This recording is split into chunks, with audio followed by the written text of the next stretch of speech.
guys, this is the Pocono post-race reaction. First off, I just gotta say congratulations to Chase Briscoe, man. What a heck of a drive the past last 30 laps. He did an amazing job with saving fuel. They had Chase Briscoe's team, when they made their final pit stop, had some sort of miscommunication, and Chase Briscoe went early when you're supposed to wait for fuel, and Chase Briscoe did a phenomenal job with saving fuel. So yeah, I gotta get my hats off to Chase Briscoe, man. Congratulations. This was a well-earned win, well-deserved win. Led 72 laps today. What a drive from Chase Briscoe, man. So this Pocono race was not surprising at all. There was definitely fuel strategy. It's Pocono. The past Pocono races, there's been, of course, fuel strategy. So yeah, Denny Hamlin did win the pole, and he ended up winning stage one. He dominated stage one.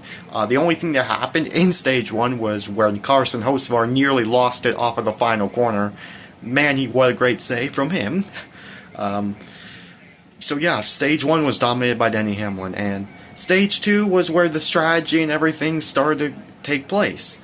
But 23XI Racing, man, they had a crap day. 23XI Racing, this was a dumpster fire of a race for them. All of Bubba Wallace, Tyler Reddick, and Riley Herbst, all three of them have brake rotor issues. Which I thought when the first caution came off for incident, I thought Riley Herbst had a tire down, but it turned out it was a brake rotor. Bubba Wallace had it too. It sucks for Bubba, man. It definitely does. So, man, what a garbage day for 23XI Racing. And Tyler Reddick too, man, as well. He had a brake rotor problem. He actually was able to get back out there, but his race was already over. But yeah, and Chase Briscoe, man, he led almost half of this race. He dominated the second half. Yeah, and he ended up winning stage two. After from all the strategy, he was able to get a caution that actually went in his favor and actually get up front. And yeah, he was able to get the stage win, and ultimately he was able to hang on that. He was able to hang on, save fuel, and hold off Denny Hamlin. Which, man, Denny Hamlin, 7-time looking for that 8th Pocono win, just didn't quite have the car to get past Briscoe. Man, I can't really even say it was the car. I would say it was the dirty air.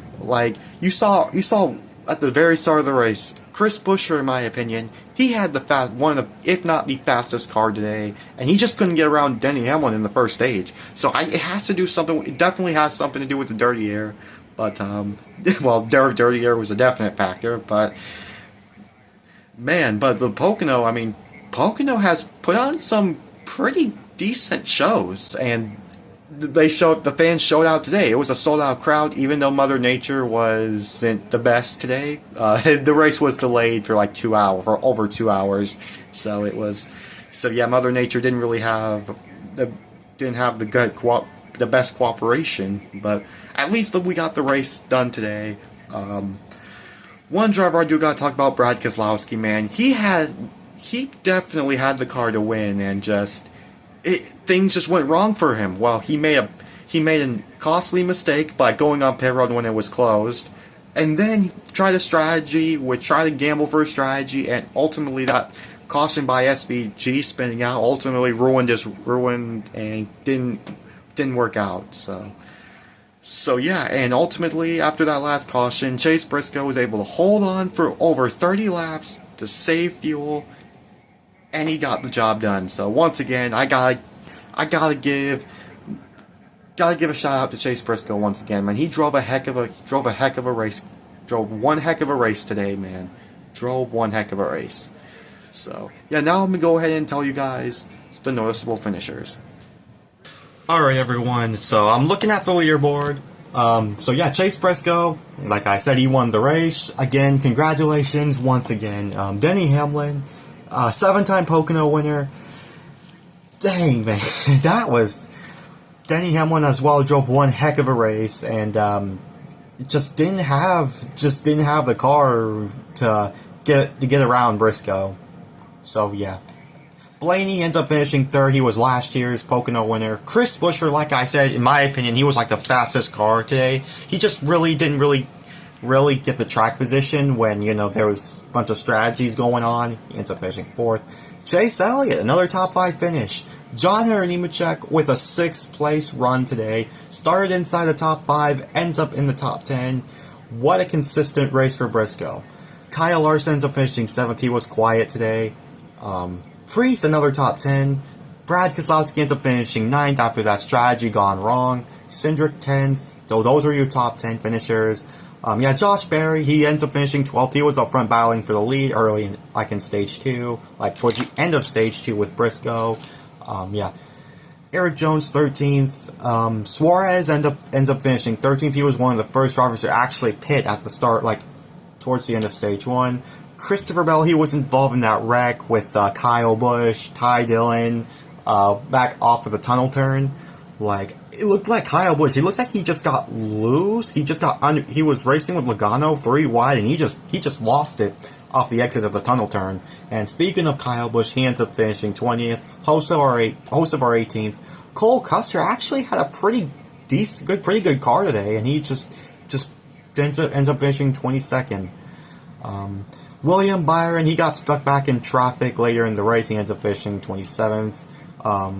Stenhouse Jr. 30th. He was also up front too with Hocevar, which I know those two had a history. Definitely those two had a history. We didn't see any retaliation of any kind, but I just want to let you know they were definitely next to each side by side at one point in this race. Tyler Reddick 32nd. And Michael McDowell, he had a brake rotor issue, I think he had a brake rotor issue. He ends up finishing 35th. And like I said, 2311 Racing had a garbage day today. So guys, in conclusion, this was a good Pocono race. If I have to rate this race, I would give it a 6 to 7 out of 10, which is good. I would go with a 6 out of 10 for this race. So that's good. So had a lot of strategy, definitely. Fuel mileage at the end was interesting to watch. It kept me tuned in, especially since I'm a Denny Hamlin fan. I was up on the edge of my seat there, was really tuned in. But great run by Denny Hamlin. His first race back. He missed out on Mexico because of him being with his family, with his newborn child. So a great day from Denny Hamlin. Really satisfied with the result. Now on to Atlanta next week, and I cannot wait to go to Atlanta. I will be there, so I am super excited. First time going to a different NASCAR racetrack, and I already went to Talladega multiple times since 2018, and now I'm going to Atlanta next week. I'm very excited to see the racing in person. I'm looking forward to it. Other than that, this was a good race. Congratulations to Chase Briscoe once again. Guys. Anyways, this is Preston signing off. Peace out.